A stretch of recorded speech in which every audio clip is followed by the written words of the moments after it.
പുഴയിൽ ജലനിരപ്പ് താഴ്ന്നു. പമ്പിംഗ് മുടങ്ങിയതോടെ കുമ്പിടി ഉമ്മത്തൂർ പമ്പ് ഹൌസിലേക്ക് മണ്ണുമാന്തി യന്ത്രം ഉപയോഗിച്ച് പുഴയിൽ ചാലുകീറി വെള്ളമെത്തിച്ച് കർഷകർ. മൂന്നാം തവണയാണ് പമ്പിംഗ് പ്രദേശത്തേക്ക് കർഷകർ തുക പിരിച്ചെടുത്ത് ചാലെടുത്ത് വെള്ളമെത്തിക്കുന്നത്.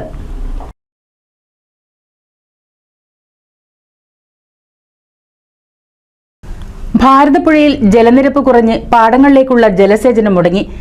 ഉമ്മത്തൂർ ചെറുകിട ജലസേചന പദ്ധതിയുടെ പമ്പിംഗ് പ്രദേശത്താണ് പുഴയിൽ നീരൊഴുക്ക് കുറഞ്ഞതോടെ വെള്ളമെത്താത്തതുമൂലം ഒരാഴ്ചയിലേറെയായി പമ്പിംഗ് തടസ്സപ്പെട്ടിരിക്കുന്നത്.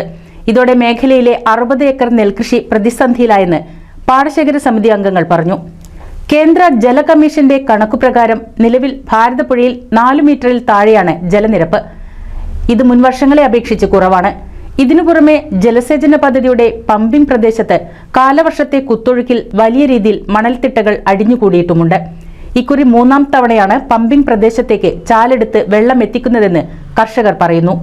മണൽ നീക്കി ജലസേചനം പുനഃസ്ഥാപിക്കാൻ ആനക്കര ഗ്രാമപഞ്ചായത്തിന്റെയും കൃഷിവകുപ്പിന്റെയും സഹായം തേടിയെങ്കിലും അനുകൂല നടപടി സ്വീകരിക്കാൻ അധികൃതർ തയ്യാറായില്ലെന്നാണ് കർഷകരുടെ ആക്ഷേപം. പുഴ നീർച്ചാലായതോടെ വരും ദിവസങ്ങളിൽ മേഖലയിലെ ശുദ്ധജല പദ്ധതികളുടെ പ്രവർത്തനവും അവതാളത്തിലാകുമെന്ന ആശങ്കയും നിലനിൽക്കുന്നുണ്ട്. NCV news, Thrithala.